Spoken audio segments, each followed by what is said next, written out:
अगली खबर का रुख कर लेते हैं। खबर आपको बता रहे हैं देहरादून से ही, जहां हल्द्वानी में हिंसा और बवाल का मामला, मास्टरमाइंड के खिलाफ लुकआउट नोटिस जारी कर दिया गया है। अब्दुल मलिक के विदेश में भागने की आशंका जताई जा रही है। पुलिस ने 5 और उपद्रवियों को हिरासत में लिया है और अब तक 40 से ज्यादा लोगों की गिरफ्तारी हो चुकी है। सोनू से ज्यादा जानकारी ले लेंगे। सोनू, जिस प्रकार से हमने देखा हल्द्वानी में जिस प्रकार से हिंसा हुई, लोगों को मारा गया और माहौल को खराब किया गया, उसका मास्टरमाइंड अब्दुल मलिक अभी भी फरार बताया जा रहा है। बताया जा रहा है कि विदेशों में उसके भागने की आशंका है। देखिए, जिस तरह से हल्द्वानी का वाकयात सामने आया था, इस तरीके की कल्पना किसी को नहीं थी, क्योंकि उत्तराखंड देवभूमि और तपोभूमि कहलाता है और उत्तराखंड की जो आबो हवा है बहुत शांत फिजा वाली आबो हवा मानी जाती है। और ऐसे में जब हल्द्वानी जैसे शहर में इस तरीके का हिंसात्मक मामला सामने आता है तो कहीं ना कहीं यहाँ की आबो हवा के अनुरूप इसको नहीं मानते। मुख्यमंत्री ने इस पर आपातकालीन बैठक कर अधिकारियों को उस समय सख्त निर्देश दिए थे और ये हिदायत दी थी कि इस मामले पर शासन को, प्रशासन को गंभीरता से कार्य करना होगा।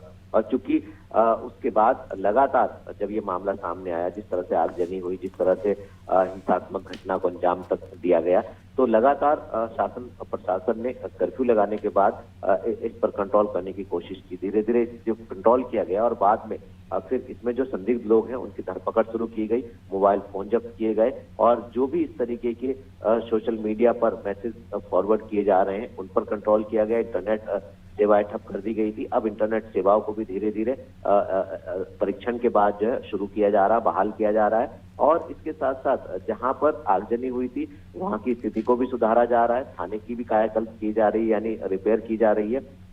इसके साथ साथ जो भी इसमें संदिग्ध माने जा रहे हैं, जिसको मास्टरमाइंड बताया जा रहा है, उसकी धरपकड़ के लिए भी पुलिस लगातार तफ्तीश दे रही है, लगातार कार्य कर रही है, जांच पड़ताल कर रही है। इसके अलावा जो मास्टरमाइंड है उसके लिए अब पुलिस ने लुकआउट नोटिस जारी कर दिया है और उसके बेटे के लिए, अब्दुल मलिक के साथ साथ और कुछ लोगों की गिरफ्तारी भी की गई है।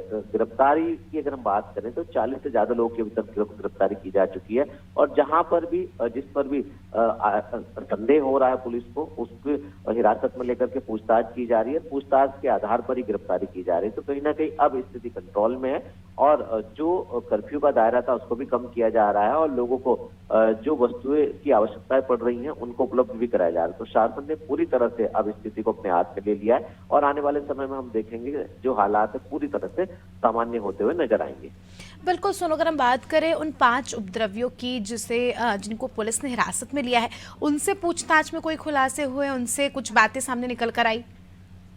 देखिए, पुलिस जो है पूछताछ के आधार पर गिरफ्तारी कर रही है और जो इसमें ये स्थिति स्पष्ट हो जा रही है कि जो इसमें संलिप्त हैं उनकी संपत्ति को कुर्क करने के लिए भी सरकार ने आदेश दे दिए हैं। तो पुलिस लगातार इसमें कार्य कर रही है, जांच पड़ताल कर रही है और जो स्थान था उस स्थान को उस पर सिटी मजिस्ट्रेट का कार्यालय, पुलिस चौकी संचालित करने की भी कार्य योजना तैयार कर ली गई है। तो आने वाले समय में स्थितियों को पूरी तरह से कंट्रोल कर जो भी इसमें संलिप्त थे उन पर सख्त कार्रवाई की जाएगी। इस तरह से पुलिस लगातार कवायद में जुटी हुई है। जी, बहुत बहुत शुक्रिया आपका सोनू, हमारे साथ जुड़ने के लिए और तमाम जानकारी के लिए। तो दर्शकों को बता दें कि खबर आपको बताई हल्द्वानी से, जहां हल्द्वानी में जो हिंसा हुई थी उसके मास्टरमाइंड को पकड़ने की कोशिश लगातार पुलिस कर रही है। फिलहाल ये बताया जा रहा है कि वो विदेशों में फरार हो सकता है या अलग अलग तरह के इनपुट जो है पुलिस को मिल रहे हैं। उम्मीद है कि जल्द ही पुलिस